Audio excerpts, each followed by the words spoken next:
I sense something changed. I may be wrong. Of course, as Netanyahu said, this is his dream for 40 years, so it was quite clear that we'd be at war in some way with Iran. And that has been on the agenda for decades, literally. But there's something unhinged, especially about this group right now. Trump, who is obviously a profoundly malignant narcissist, meaning that he absolutely cannot brook any opposition or any evidence that is contrary to his gut, which he refers to increasingly often. Hegseth is clearly an idiot that knows nothing about what he is doing, but has all these murderous toys at his disposal right now. And we are in La La Land with a whole group, including Mr. Huckabee and others who are seemingly craving the Armageddon and the end times. So it's a very weird environment. And there must be some grown-ups in Washington someplace. They're hiding. Congress doesn't want to take this on. Every Republican, other than a couple of heroes like Congressman Massey and Senator Rand Paul, absolutely are unable and unwilling to serve the Constitution that they are elected to defend. It's their responsibility to prevent this from happening. But when they're given the opportunity to express their views or to have the oversight of the people on this, they say they don't even want to take it on. So we have left this unprecedentedly unjustified, dangerous, unprovoked, potentially disastrous war to one crazed man and his sycophantic team. Well, I hope he proves you wrong in terms of his capacity for restraint.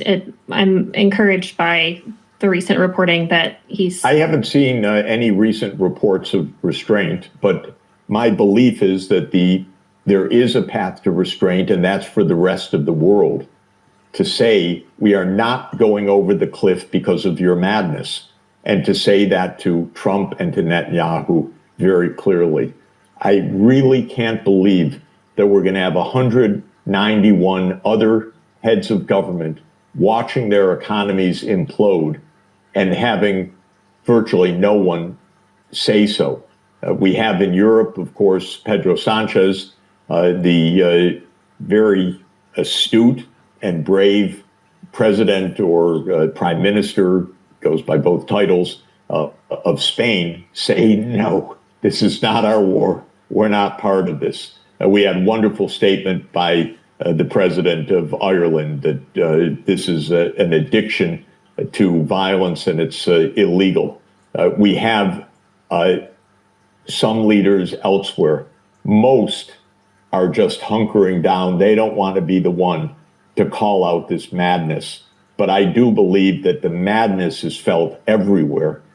And if they find their voice or get behind Pedro Sanchez and others, then we would see a crescendo worldwide saying to Israel and the United States, you cannot destroy the whole world on a whim. Stop it. Go home. That's what needs to happen. We don't even need negotiations. We don't need agreements on anything. They need to stop the carpet bombing of Iran. This is the main point. So, Professor, you said that you trace a lot of this to Trump's psychological state. And I think regardless of what you think about his psychological state, it's clear that he's on a sugar high from the decapitation strikes in Venezuela, some of the cartel leaders in Mexico. And I've seen you emphasize in many of your interviews that the violations of international law and the bucking of our multilateral obligations here. And I've seen you talk about your frustrations that leaders in Europe aren't doing anything about that. Hegseth said in an interview with 60 Minutes over the weekend on the question of whether this is in accordance with international law and whether this is technically a war or not. He said that the lawyers will debate all these things, and we have great lawyers, and we're making sure it's all buttoned up. There's a reason we changed our name from the Department of Defense to the Department of War. Not because we seek war, not because we want more war. Frankly, we want peace. That's what the president has put us in charge of, creating a world where we can live more peacefully. But if war is necessary, call it war, call it conflict, call it a campaign, call it an operation, call it a contingency, call it what you want. If war is necessary, we're going to fight to win. The only buttoning up these people need is a straitjacket, frankly. They're out of their minds. They know nothing. Hegseth, oh my God. Well, maybe our Secretary of War would actually read the UN Charter. Under the UN Charter, Article 2, Paragraph 4, it says that no country can use force or even threaten force against another sovereign state. And the only exception to that is Article 51 of the UN Charter, which allows for acts of self-defense. But that is understood in international law very clearly to mean self-defense when you are under armed attack. You cannot preemptively launch wars claiming, well, that was a threat to us, especially when you're in the middle of negotiations where the lead negotiating mediator, who was the Omani minister, said we're making very good progress. That is not a casus belli.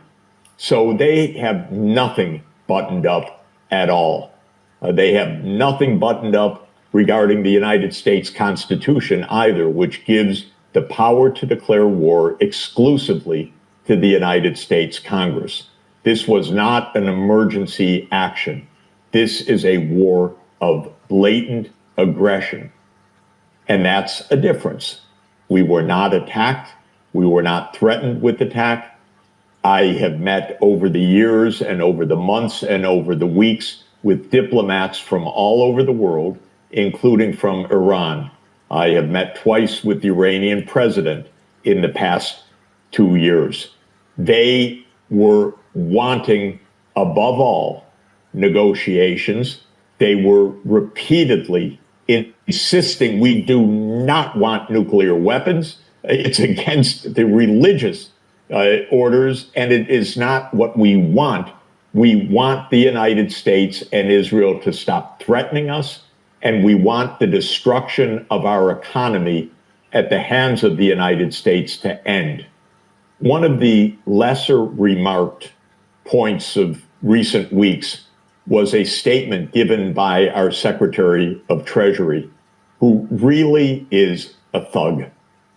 And he explained in very precise terms in an interview with Fox Business in Davos that the United States, starting last March, after Trump came into office, introduced policies to break the Iranian economy, to crash the Iranian currency, to make the Iranian banks fail, to make people suffer, and to bring them out onto the streets to overthrow the government.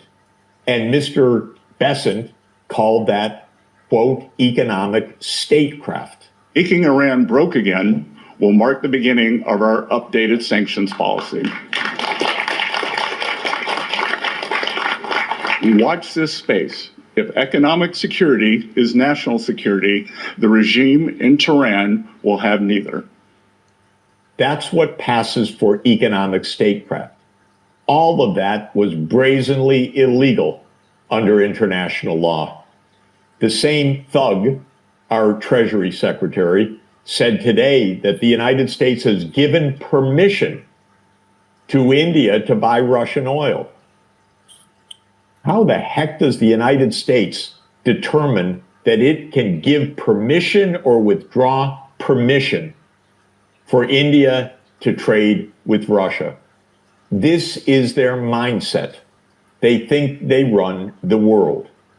This is the delusion of Mr. Trump, and he has dragged our whole country into a disaster because of this delusion. A lot I want to dig into there, but I did want to ask specifically about one of the end games that the administration has laid out, and one of its rationales among many that it's listed for going to war with Iran is that Iran could use its ballistic missiles and drone capability, its conventional weapons, to safeguard a potential future nuclear program. Is there precedent for that in international law, asking a nation to unilaterally disarm because it is so noxious? Like, can you imagine a situation where, a regime is responsible for so many atrocities that it could be asked to completely disarm? It's not responsible for so many atrocities, first of all. It doesn't want nuclear weapons, and it signed an agreement to have strict supervision over its nuclear program with the International Atomic Energy Agency. But hypothetically, if you were to strong arm that position, let's say, and there was just a completely noxious regime that was a global terror, could you ask that nation to unilaterally disarm, to give up all of its conventional weapons? Is there precedent for that at all? No, but if that was the idea, you could go to the UN Security Council, on which we are a permanent member, and make that case. So then it's possible under the UN Charter for the UN Security Council to do many, many things, even to have military force. If you make the case that there is a regime that's so dangerous, they thought of that in 1945. They thought about the fact that we have collective security, that if there is a situation that is so dangerous that the world sees that there's a madman loose, I'm not speaking about the American president for the moment, but that there is a madman loose, there is a way to approach that, and that is through the UN Security Council. And interestingly, Iran is not a permanent member and has no veto in the UN Security Council. So if that case were real, it could be presented. It's not real at all. It's not remotely real. It's absolutely has no relevance in practical terms for anything that we're seeing right now. And that's why they wouldn't even dream of bringing such an argument forward. It's all the more ironic because it is the United States that absolutely, unequivocally is the world's rogue nation. We're the one with Israel that goes to war when we want. We're the one that kidnaps presidents. We're the one that bombs other countries. We're the one that is carpet bombing Tehran this moment. We're the one that killed 160 schoolgirls, and then Trump brazenly lies about it. Because also he's a psychopath, not just a chronic liar, but he's a psychopath. So we're the one that's the rogue nation. Now, the problem is we do have a veto in the UN Security Council. So the other members of the Security Council cannot take us to task under the UN Charter because we'll veto it. Iran is not in that situation. Iran does not have a veto if the UN Security Council acts. It's also the point, it's the key point, it's the essential point that 10 years ago, the UN Security Council voted unanimously an agreement with Iran, the Joint Comprehensive Plan of Action, which put Iran under strict supervision. And that was the UN Security Council unanimously acting. China, Russia, the United States, Britain, France, and the 10 rotating members unanimously. And who broke that agreement? Not Iran. It was complying utterly with the agreement. It was being monitored in detail by the International Atomic Energy Agency. But Netanyahu and Trump ripped up the agreement in 2018. So your hypothetical is interesting because it applies to Israel and to the United States. These are two rogue nations that threaten the entire world. Israel is in nonstop war with all its neighbors. It was given a green light by the United States ambassador 2 weeks ago when Ambassador Huckabee said that Israel has, within its rights under not quite international law, but Genesis 15, to all the land between the Nile and the Euphrates. And if they take it, that's fine. Then he tried to walk it back afterwards by saying, well, they aren't taking it.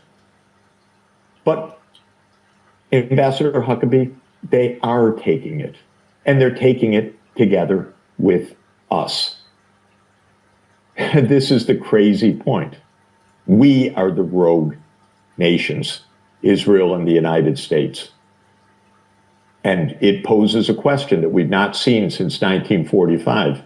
We've never had such a deranged leadership. We've never had such a utterly militaristic, I won't call it a policy, but a militaristic reflex to attack any country that moves. Trump has bombed more countries in the last year. I think the count is 8 now, without a moment of scrutiny by Congress, by international law, by the United Nations, and without a moment of remorse from that psychopathic personality of his. Well, they keep trying war powers resolutions, but can't get the votes, can't get enough people with spines. Because Congress has basically died, and this has been true for decades. Nobody wants to look at the CIA. Nobody wants to look at the deep state. Nobody, perhaps since the assassination of John F. Kennedy, wants to take it on. And anytime anyone has raised a question, they've been shut down. I just finished a very remarkable book by the deputy attorney for the House Assassinations Investigation Committee in 1997. If I remember correctly, his name is Tannenbaum.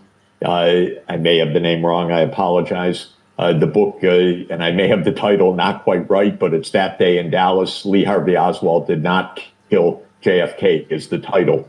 And just to recount, he uncovered, as the investigator for the House Investigation Committee, absolute, terribly distressing, but now understood evidence about the CIA's complicity in the murder. And when he went to the committee chair, who was Congressman Stokes from Cleveland, the congressman shut it down and said, well, we're not going to have subpoenas. We're not going to do investigations. The kind of thing, Emily, you face all the time when you see that the government absolutely refuses to tell the truth or look into any issue. And so he shut it down. And this lawyer who wrote this book decades later said to the congressman, well, why did you hire me if it comes to this? And the congressman said, we didn't think you'd get this far. But then the congressman said, in this town, you don't go after the CIA. So we have had an unexamined state. We have had a Congress that has played dead for decades, but never so dead as now. Here you have a war of aggression that threatens the whole world, and their answer is, we don't want to talk about it. And I've seen you say in other interviews that you trace a lot of U.S. foreign policy to the CIA. Yes. And your point about Besant, I think I agree, has not been examined in the way that it should be by the U.S. media. And to me, the fact that... Well, more than that, Emily, when he said it, of course, as an economist, I know these things. I try to explain them. But here's the Treasury Secretary saying, we're thugs. We destroyed the economy. We brought people out onto the streets. And the New York Times didn't report it at all. Didn't report it. So I wrote to the reporters on the Times, don't you think you should report it? They didn't answer, of course. Then a couple of days ago, in another article, I don't know, this is how I spend my time writing to these reporters. Don't you think you could tell the truth? They had a story about Iran and unwillingness to negotiate to meet Trump's terms. I wrote, don't you think that that maybe the article could mention that actually Iran had reached the agreement and the United States ripped it up? And the reporter wrote back to me, I agree with you, but the higher ups don't let me say it. Wow. Yeah. That's quite an admission. Yeah. I mean, for my part, I saw you talking about that, the economic statecraft of our Treasury Secretary within hours of the strikes. And we did a timeline of all of the events leading to the march to war, and started with that maximum pressure executive order that Trump signed within 2 weeks of being inaugurated. The intent here is to give you all of the possible tools to, I'd say, engage with the Iranian government to ensure that going forward they're less of a malign actor on the world stage. So this is one that I'm torn about. Everybody wants me to sign it. I'll do that. It's very tough on Iran. The Iran situation, hopefully, I'm going to sign it, but hopefully we're not going to have to use it very much.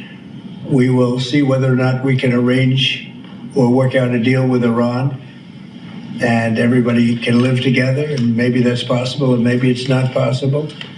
So I'm signing this, and I'm unhappy to do it, but I really have not so much choice because we have to be strong and firm, and I hope that it's not going to have to be used in any great measure at all.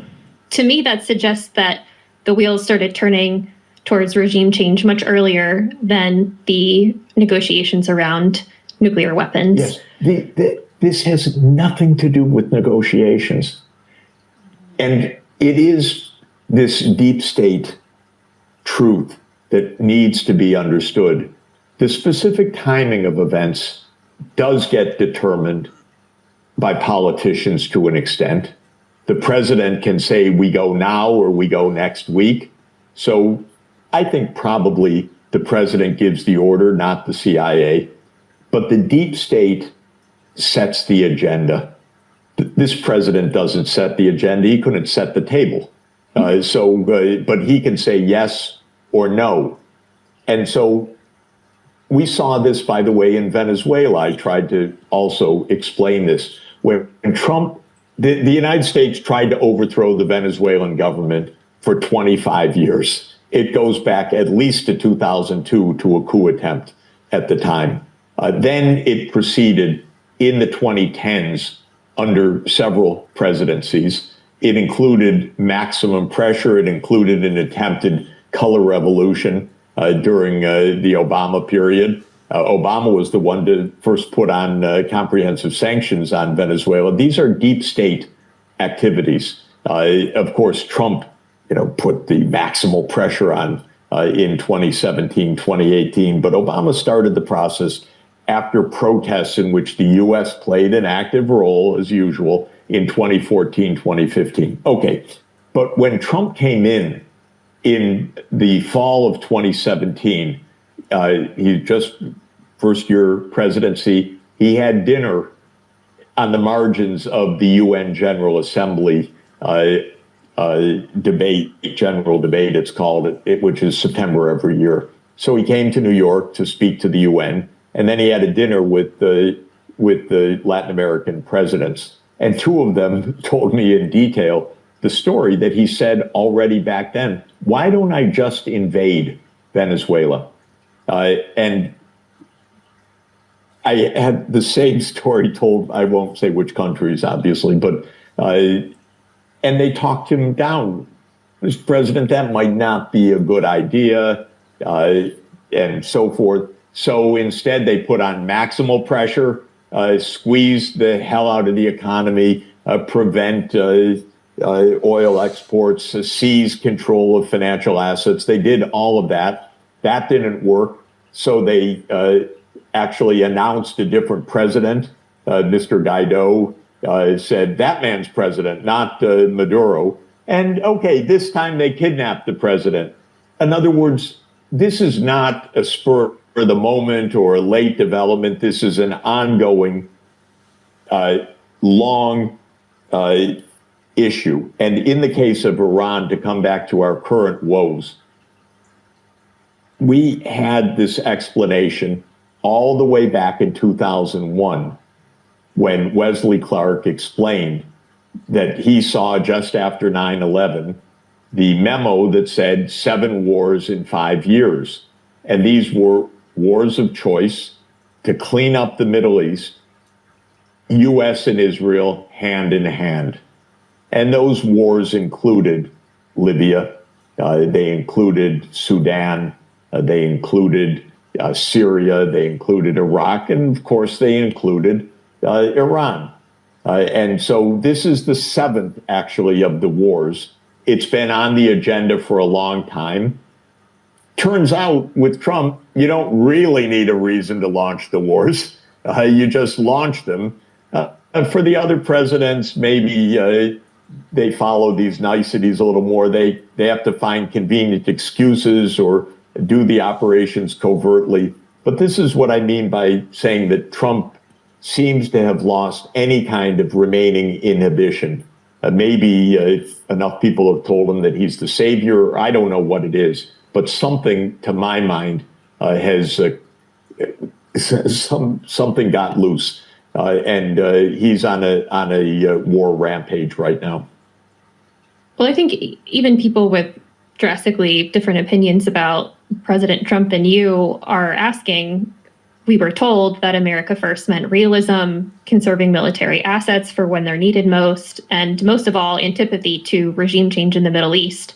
And increasingly, the Trump administration seems to be defining it as flouting international law. So it sounds like your thesis is something like the deep state met sort of its perfect match in someone who was as willing to flout international law as President Trump. Is that sort of another way to put it that I've said for 25 years? The main job of the U.S. president is to keep a foot on the brake, because the war machine is always revving. The deep state is always aiming for more conquests, more military bases, more territory. And the job of the American president, we don't have an idol, by the way. You lift up your foot from the brake, the war goes forward. We now have a madman who has his foot firmly on the accelerator. So it's not only not on the brake, but we're having a grand old time on this. This is the greatest thing going right now. We can smash anybody. We can kill anybody. I can pick the new leader. We'll kill that one if we don't like them. Oh, sorry, we killed all the leaders that were on our list. This is a kind of madness right now. I hope you're right that there's somebody is signaling some restraint of the madness. But to my mind, the deep state is always revving because the grand strategy, as these people call it, of the United States is global dominance. That's the grand strategy. Anyone that threatens the dominance, any country that threatens the dominance is an enemy. So you can't be just another major power. If you are, you're an enemy by definition of the U.S., because the U.S. quest is for hegemony. Israel's quest is for regional hegemony. And that's why the fit is so good. That's why the CIA and Mossad are basically absolutely linked agencies, and from all we can gather, have been since the early 1960s. This goes back to Angleton and Mossad. So to my mind, this is exactly like you said. They have the perfect political front right now who loves all of this stuff.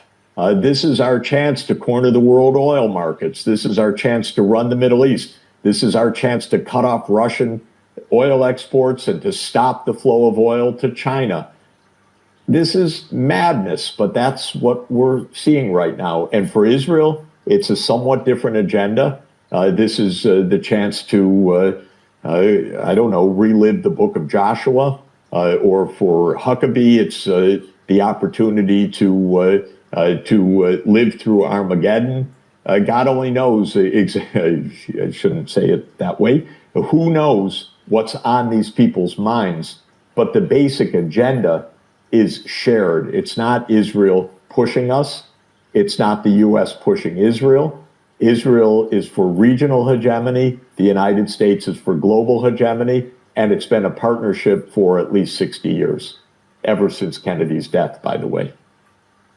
And you know, Professor, I think there are people on the right, some of the president's supporters, who would support, the US exerting its power for global hegemony. But yes, the administration is not making that case. And it feels sort of insulting to our intelligence that they won't make the actual case, and that we're being told that it's about nuclear weapons that were bombed into oblivion 6 months ago. Right. And a country that never had a nuclear weapons program. They just were enriching uranium up to 60%. Right. And by the way, as people should understand, the reason that it went up to 60%, whatever judgment one has about that, is because the US and Israel first ripped up the JCPOA because it was at 3% and rigorously monitored. And then they ripped it up. And then they started assassinating Iranian generals and leaders. And then they bombed or destroyed the Natanz plant. So there was just aggression. And the Iranians responded in this way to the aggression, but saying all the time, we want the JCPOA, we want to get back, we want an agreement. But again, the reason why none of this was, quote, tested is that Israel and the United States absolutely, with these particular leaders and with Mossad and the CIA, I think, they don't want an agreement. They want to overthrow the regime. There's also, I'm sure everybody understands, a grudge match aspect to this, which is Israel wants to overthrow the regime because it wants regional hegemony, and the United States remains pissed off that Iran got away from them because they had actually overthrown the government of Iran in 1953 and successfully put in a police state. So they did it. They did just what Trump wants. And then, damn it, the Iranians got away from American control in 1979. And you know what the United States did almost immediately afterwards?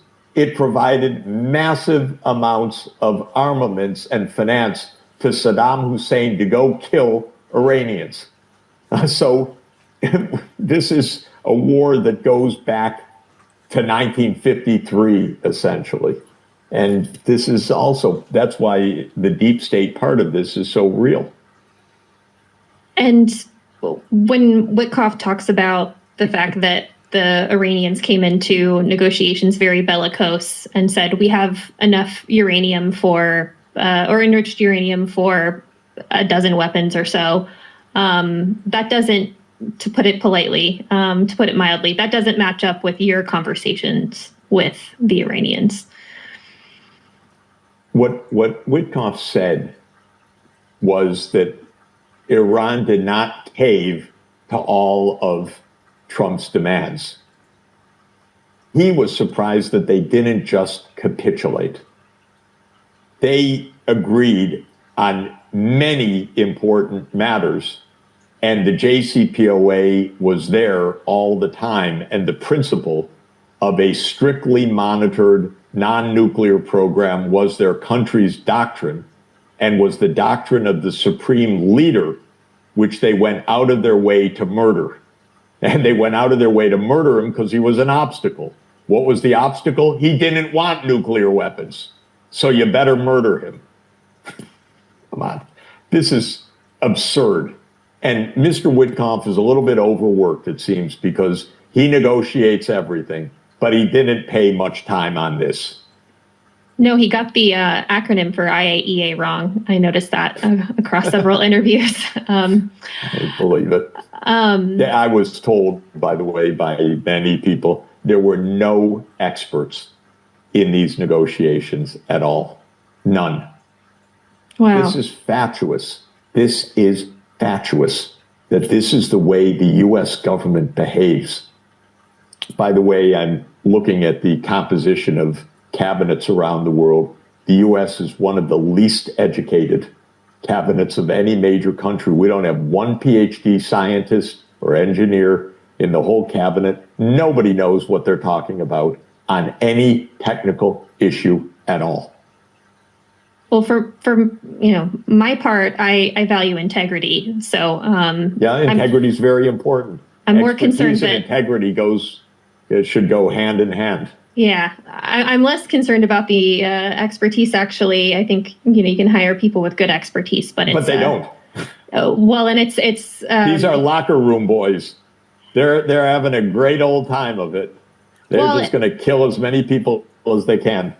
And locker room boys who mean what they say are fine with me, but it seems like what they said right before they needed everybody's votes is very different than the policies that they're implementing now.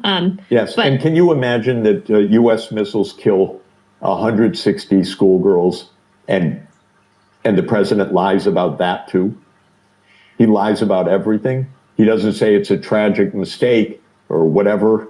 He just lies. He says it's the Iranians that did it. Will there be consequences This is the for that? state of affairs. Well, these are all of its war crimes.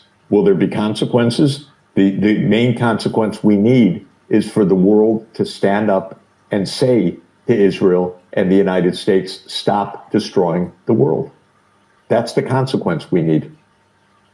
And you don't see that being any sort of formal resolution. You just think world leaders need to find their voice on this and their spines. Yes, because if they do, and they call out what this really is, which is so cruel, so benighted, so unlawful, so unthought through, so violent, so vile, if they call this out for what it really is, it will stop.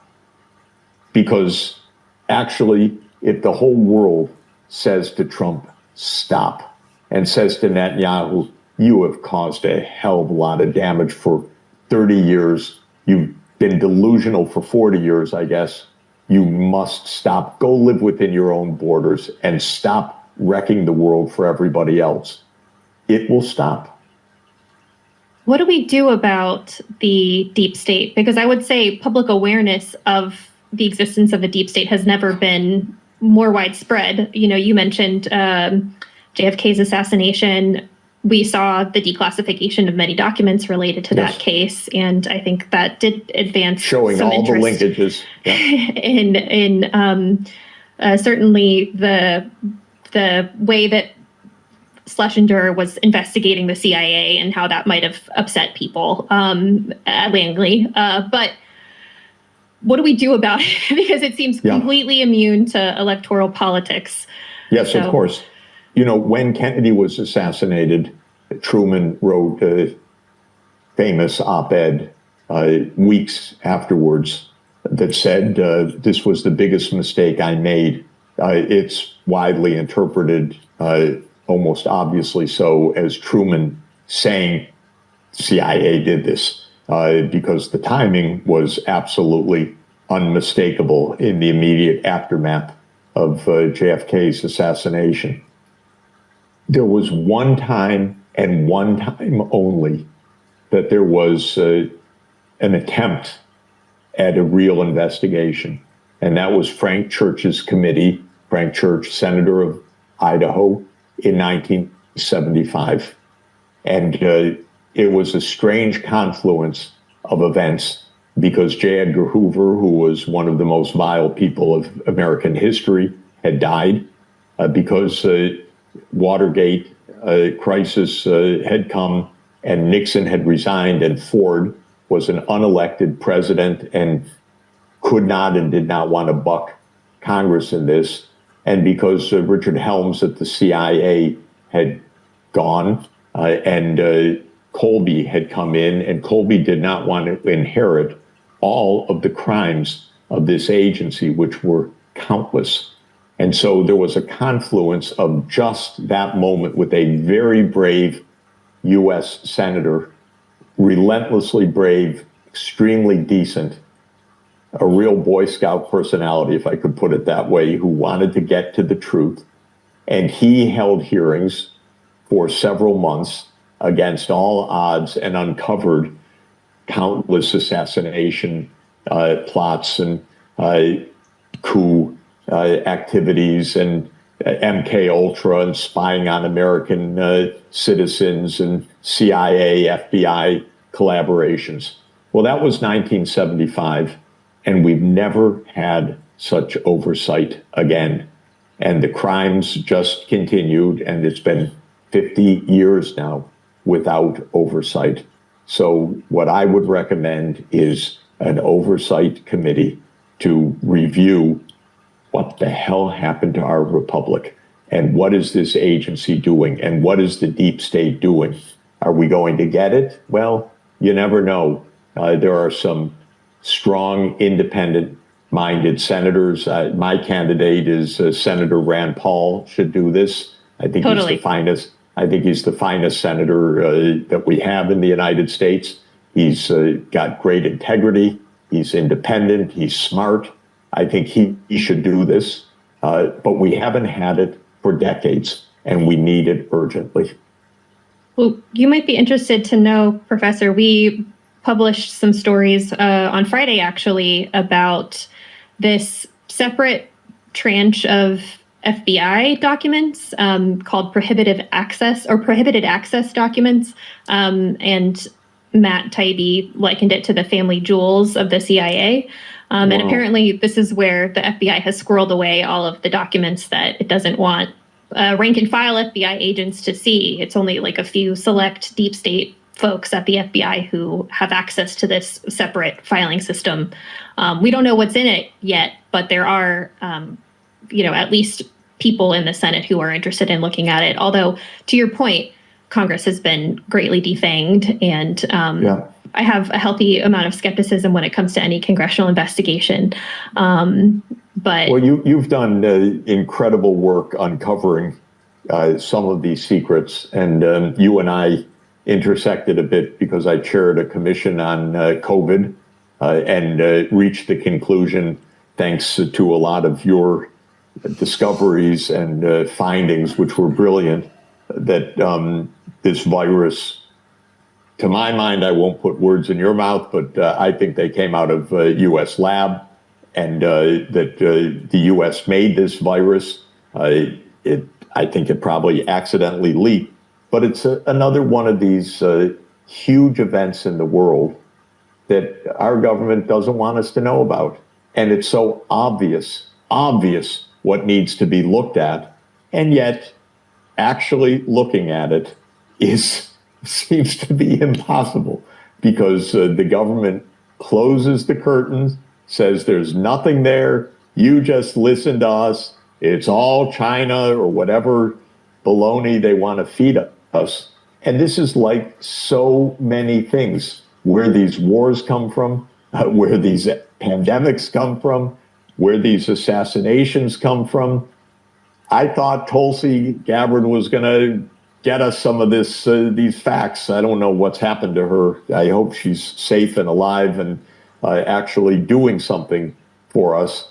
Well, that's what I mean, too, about this whole system seems so unaccountable to electoral politics. You have Tulsi Gabbard, of all people, at the head of U.S. intelligence. And, according to your thesis, which I'm pretty persuaded by, we're still doing the CIA's foreign policy. Yes. So it just seems completely unaccountable. It's very tough, no doubt. This is a real machine. This is, by the way, almost every CIA director has been pathetic, because when they come in as political appointments, they immediately determine that their biggest cause in life is to prove to the CIA itself, how loyal they are.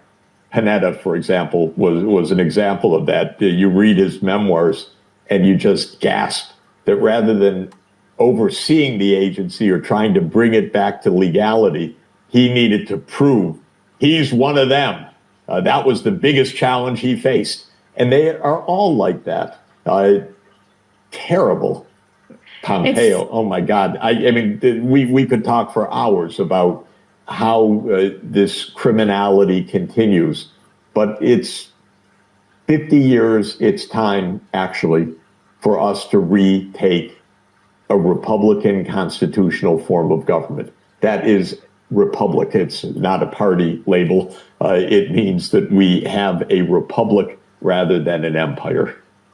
Well, it's interesting. I was just talking to Alex Berenson, another independent reporter, about this phenomenon, but in civilian, health agencies. And I was talking about the fact that we still don't have a gain-of-function research ban, and that I have seen. I don't want to drag you into my dispute with Jay Bhattacharya, but I've done critical reporting on the fact that a gain-of-function research ban is 5 months overdue, and it seems like people come to Washington as renegades, and then they get co-opted by the agency that they oversee. That's it. And if there is enormous pressure, even within a civilian agency, I just imagine that the CIA has more creative ways, let's say, of enforcing compliance with its dictates than the NIH, say. So if I'm seeing that a phenomenon of people who come in as critics of the institution and reformers being completely co-opted by the people that they were critical of,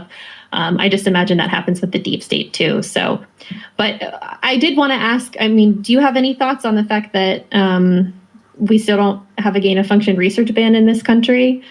I guess it just speaks to the wider, unaccountability problem. To tell you the truth, I haven't followed the specifics in recent months, but when I spoke to Mr. Bhattacharya as he was coming in, he told me, we're going to have it immediately. That's my highest priority.